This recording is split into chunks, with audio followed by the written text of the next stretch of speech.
한국의 사교육이 줄지 않고 사교육비 지출이 나라의 문제가 될 만큼 과도한 이유는 그렇게 만들고 있는 사회적 구조가 있기 때문입니다.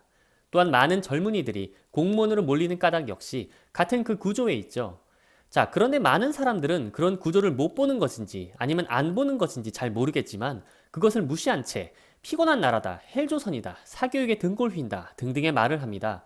그러면서 문제의 원인을 공교육의 부실에서 찾거나 산업공상, 유교적 뿌리를 거론한다거나 개개인의 이기심과 국민성으로 돌리거나 그것도 아니면 정치적인 이념을 내세우면서 소모적인 논리만 전개하고 있는 것이죠. 공교육은 지나친 사교육으로 인해서 상대적으로 부실해진 것인데 마치 공교육의 부실이 사교육을 낳고 있다라는 잘못된 진단을 하고 있다는 말입니다. 그러니까 쉽게 말해서 공교육 문제는 사교육의 결과이지 그것의 원인이 아니라는 말입니다. 자, 이런 식으로 문제의 원인과 결과를 잘못 짚고 핵심이 되는 사회적 구조를 파악하지 못한다면 사교육비 문제는 늘 제자리일 가능성이 큽니다. 그렇다면 그 구조라는 것은 무엇일까요? 그것은 바로 격차의 구조입니다. 한국 사회는 모든 것의 격차가 굉장히 큽니다. 예를 들어서 대기업과 중소기업 간의 격차, 정규직과 비정규직, 명문대와 그냥 대학교, 대졸과 고졸, 사장과 직원의 격차, 선배와 후배, 부자와 가난한 사람, 서울과 지방, 강남과 비강남, 서로 다른 직업 간의 격차 등등 많은 것들이 크죠. 이런 얘기 많이 합니다. 그건 대기업이니까 그렇지 우리 같은 중소기업은 안 돼. 너는 정규직이니까 그렇지 나 같은 비정규직은 안 돼. 공무원이니까 그렇지 우리 같은 사기업은 안 돼. 너는 학교 선생님이니까 그렇지 우리 같은 회사는 안 된다. 자, 여기서 안 된다라는 것들은 휴가부터 시작해서 칼퇴근, 각종 수당, 연금 등등 다양한 형태의 돈이든지 복지든지 하여간 격차에서 오는 되고 안 되고의 문제가 굉장히 많다라는 점입니다. 갑질 문제, 비정규직 문제, 열악한 노동 환경, 처우 개선, 국민연금은커녕 휴가 한번 시원하게 갔다 오지 못하는 사람들, 무리한 작업으로 목숨까지 위협받는 노동자들, 청년 실업, 인간다운 삶의 문제, 이 모든 것들이 바로 사회적 격차에서 오는 것들이죠. 그래서 사람들은 문제의 원인은 잘 몰라도 그 격차에서 오는 좌절감과 박탈감을 잘 알고 있습니다. 그러니 우리 부모들은 내 자식은 저렇게 되면 안 된다라는 불안함이 있고 그 자식들은 저렇게 안 되기 위해서 공부를 해야 한다는 피곤함이 마음 한켠에 늘 자리 잡고 있는 것이죠. 너 공부 못하면 저렇게 된다라는 말이 아직까지도 우리 주변에 들리는 것을 가지고 어떻게 그렇게 말하는 사람의 인격 문제로만 치부할 수 있겠습니까? 사회적 격차가 이렇게 크고 그 속에서 밑바닥에 놓이게 되면 인간다운 삶이 어렵다는 것을 뻔히 알고 있는데 이러니 그 누가 사교육을 막을 수 있겠습니까? 또 누가 교사나 공무원이 되고 싶지 않겠습니까?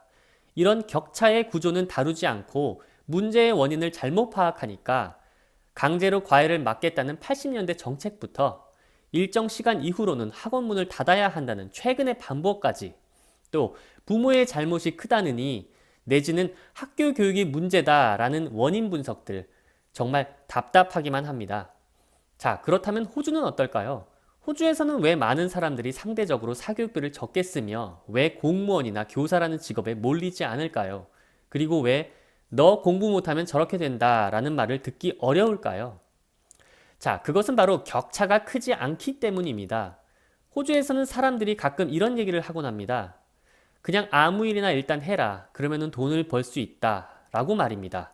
뭐 큰 부자는 아니더라도 일단 아무 일이나 시작하면 적절한 돈을 받고 휴가도 가고 연금도 받습니다. 그런데 그 말 속에는 단순히 경제적인 면을 떠나서 적절한 노동의 대가를 받는다는 중요한 의미가 담겨 있죠. 이러니 청소를 해도 택배를 해도 아파트 경비를 해도 휴가를 가고 연금을 받고 정해진 임금을 받죠. 그런데 이러한 직업에서 얻는 돈은 다른 어떤 직업과 비교해봐도 그 임금의 격차는 그렇게 크지 않습니다. 제 앞집의 호주 아줌마는 주차장 관리 일을 합니다. 청소도 하고 요금 정상도 하죠.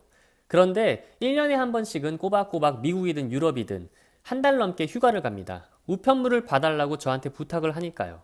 자, 상황이 이러니 어떤 일을 하든지 간에 너와 내가 받는 돈이 비슷하고 너와 내가 받는 근로자로서의 노동자로서의 대우가 비슷하니 누가 누구를 무시하기란 쉽지가 않습니다. 단지 내가 싫어하는 일은 있어도 무시할 수 있는 직업은 없다라는 것이죠. 이게 무슨 호주 사람들이 인격이나 됨됨이가 한국인들보다 더 나아서 이런 것이겠습니까? 아니면 무슨 국민성이 더 좋아서 그런 것이겠습니까? 사회의 구조가 그런 말이 나오지 않게 만들고 있기 때문이죠. 부모의 입에서 너 공부 못하면 저렇게 된다라는 말이 나오기 어려운 것도, 젊은이들이 공무원이나 교사로 몰리지 않는 것도, 학원 버스로 학생들을 실어 나르는 사교육이 없는 것도 다 같은 맥락에서 비롯된다고 봅니다. 이제는 인터넷이나 각종 미디어를 통해 열악한 환경에 놓인 사람들의 적나라한 현실이 잘 드러나면서 많은 사람들이 그들의 처우 개선에 깊은 공감을 나타내고 있습니다. 그 처우 개선이 바로 격차를 줄일 수 있는 방안이 되겠죠. 그런데 한편에서는 공부를 못했으니, 좋은 대학을 나오지 못했으니, 실력이 없으니 그런 노동 환경에 놓여 있는 것은 당연하다. 혹은 나는 이렇게 힘들게 노력해서 자격을 얻었으니까 좋은 조건에서 일을 하면서 누리는 것은 합당하며 이런 상황이야말로 뿌린 대로 거두는 자본주의의 미덕이 아니냐라고 말하죠. 뭐 택배기사와 의사가 같은 시간을 노동한다 해도 월급이 같아서는 안 되겠죠. 자본주의 사회에서 능력 중심의 우리 시대에 많이 공부했고 인내했고 노력했으면 더 나은 환경에서 더 좋은 대우를 받으면서 사는 게 맞습니다. 제가 하고 싶은 얘기는 그렇지 못한 사람들, 그러니까 의사가 아니라 공부를 못한 사람들의 노동, 대학 졸업장이 없는 사람의 노동, 나이가 많은 사람의 노동, 몸이 불편한 사람의 노동은 휴가가 없어도 되고 연금이 없어도 되고 임금이 지극히 낮아도 되느냐는 것입니다. 그네들의 인간답게 살 권리, 풍요롭지는 않아도 최소한 휴식을 취할 권리, 놀러 갈 권리, 공부를 못했다는 이유로 이런저런 이유로 박탈되어야 하는 것은 아니지 않습니까? 사회의 격차가 클수록 그 속에 사는 사람들은 굉장히 피곤합니다. 내가 비록 공부를 잘해서 좋은 직장에 다니거나 남들이 부러워할 만한 전문직에 종사하고 있다고 해도 말입니다. 그리고 그 격차를 줄이는 것에서 우리의 사교육 문제, 교육의 문제, 처우 개선, 인간다운 삶의 문제 등등 많은 것들의 해결책이 시작된다고 봅니다. 자, 오늘은 여기까지입니다. 다음에 또 좋은 내용으로 찾아뵙겠습니다. 감사합니다.